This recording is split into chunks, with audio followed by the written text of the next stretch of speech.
يا صباح الهنا او يا مساء الهنا على حبايب قلبي انا. ما تصلوا على النبي كده يا اختي في التعليقات وما تنسينيش في المتابعه واللايك والشير فضلا منك وليس امرا. شير الفيديو بقى لاصحابك ولحبايبك. وما تنسونيش في المتابعه. النهارده بقى هنعمل احلى صينيه جلاش. لو عايزين الطريقه بقيه الفيديو هتلاقوها على الصفحه عندي. فضلا منكم وليس امرا ما تنسونيش في اللايك وفي المتابعه.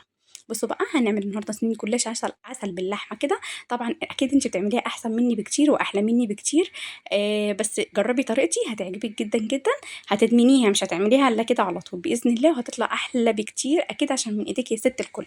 يلا بقى ما تنسونيش في الصلاه على رسول الله والمتابعه واللايك والشير فضلا منك وليس امر. بصوا جميله ازاي عملناها كانها زيها زي البيتزا. هتعجبك جدا. شوفي طريقتها امشي عليها خطوه بخطوه. تابعي الفيديو وما تنسونيش في اللايك والشير فضلا منك وليس امر. بصوا يلا جميله قوي قوي قوي. يلا روحي بقى قومي اعمليها على طول.